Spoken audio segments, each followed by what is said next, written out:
ओम श्री गुरु सत्ताय नमः। सभी को प्रणाम। क्या रामकृष्ण परमहंस, समर्थ रामदास और संत कबीर ये परम पूज्य गुरु जी श्री राम शर्मा आचार्य जी के ही पिछले जन्म थे? आइए जानते हैं उन्हीं के शब्दों में। पिछले जिन 3 जन्मों का दृश्य गुरुदेव ने हमें दिखाया, उनमें से प्रथम थे संत कबीर, दूसरे समर्थ रामदास, तीसरे रामकृष्ण परमहंस। इन तीनों का कार्यकाल इस प्रकार रहा। कबीर सन 1398 से 1518, समर्थ रामदास सन 1608 से 1681, श्री रामकृष्ण परमहंस सन 1836 से 1887।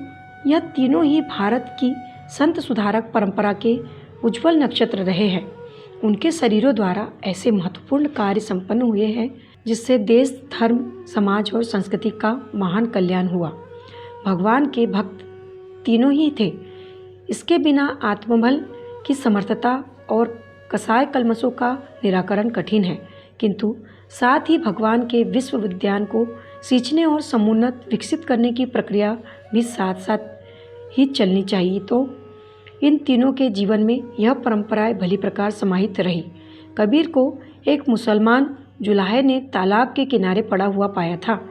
उन्हें कोई ब्राह्मणी अवैध संतान होने के कारण इस प्रकार छोड़ गई थी। जुलाहे ने उन्हें पाल लिया। वे संत तो आजीवन रहे, पर गुजारे के लिए रोटी अपने पैतृक व्यवसाय से कमाते रहे। उन्होंने अपने बारे में लिखा है, काशी का मैं वासी ब्राह्मण, नाम मेरा परबीना, एक बार हर नाम बिसारा, पकड़ी जुल्हा की नहा, भाई मेरा कौन बुनेगा ताना।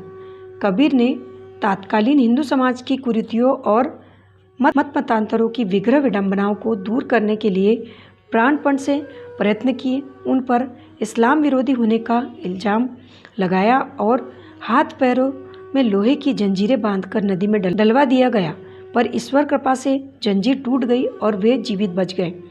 कुल वंश को लेकर उन्हें समाज का विग्रह सहना पड़ा, पर वे एकाकी अपने प्रतिपादन पर अड़े रहे। उन दिनों काशी में मृत्यु से स्वर्ग मिलने और मगहर में मरने पर नरक जाने की मान्यता प्रचलित थी। वे इसका खंडन करने के लिए अंतिम दिनों मगहर ही चले गए और वहीं शरीर छोड़ा। कबीर विवाहित थे। उनकी पत्नी का नाम लोई था। वह आजीवन उनके हर कार्य में उनके साथ रही।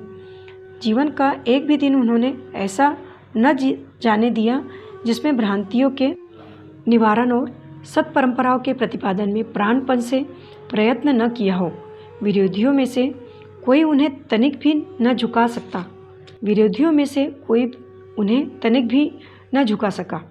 मरते समय उनकी लाश को हिंदू जलाना चाहते थे, मुसलमान दफनाना। इसी बात को लेकर विग्रह खड़ा हो गया।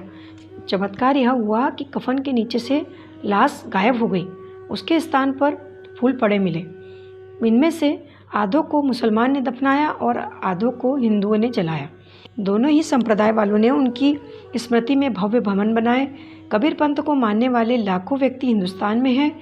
दूसरे समर्थ रामदास महाराष्ट्र के उच्च स्तरीय संत थे। उन्होंने शिवाजी को स्वतंत्रता की लड़ाई लड़ने के लिए तैयार किया। भवानी से अक्षय पराक्रम वाली तलवार दिलवाई। गांव-गांव घूमकर 700 महावीर मंदिर बनवाए, जिनमें हनुमान जी की प्राण प्रतिष्ठा तो की थी, साथ ही व्यायामशाला और सत्संग प्रक्रिया भी नियमित रूप से चलती थी। इन देवालयों के माध्यम से शिवाजी को सैनिक शस्त्र और धन मिलता था, ताकि स्वतंत्रता संग्राम सफलतापूर्वक चलता रहे। शिवाजी ने स्वतंत्र राज्य की स्थापना की। उसकी गद्दी पर गुरु के खड़ाऊ स्थापित किए और स्वयं प्रबंधक मात्र रहे। शिवाजी द्वारा छेड़ा गया आंदोलन बढ़ता ही गया और अंत में गांधी जी के नेतृत्व में भारत स्वतंत्र होकर रहा। तीसरे रामकृष्ण परमहंस कलकत्ता के पास एक देहात में जन्मे थे। वे कलकत्ता दक्षिणेश्वर मंदिर में पूजा करते थे। हजारों जिज्ञासु नित्य उनके पास आकर ज्ञान पिपासा तृप्त करते थे और उनके आशीर्वाद अनुदानों से लाभ उठाते थे। उनकी धर्मपत्नी शारदा मणि थी।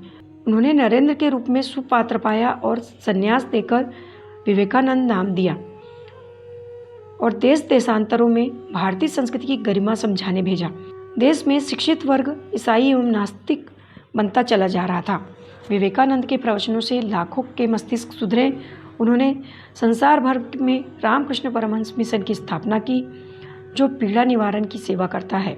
विवेकानंद स्मारक कन्याकुमारी पर, जहाँ उन्हें नव जागृति का संदेश गुरु से मिला था, बना है एवं देखने ही योग्य है।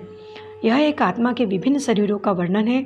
इसके अतिरिक्त अन्य आत्माओं में प्रेरणाएं भरकर उस देवी सत्ता ने समय समय पर उनसे बड़े बड़े काम कराए।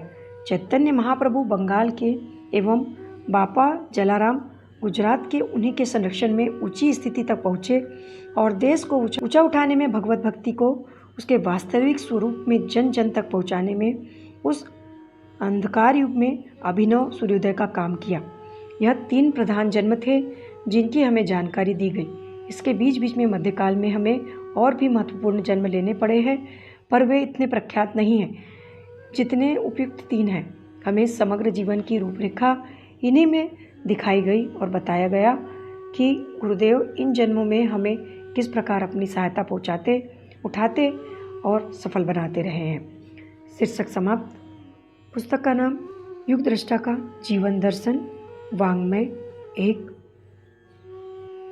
अगर आपको हमारा ऑडियो अच्छा लगा हो तो कमेंट्स करें और शेयर करें, ताकि विचार क्रांति अभियान श्रृंखला के आप भी भागी बन सके। धन्यवाद।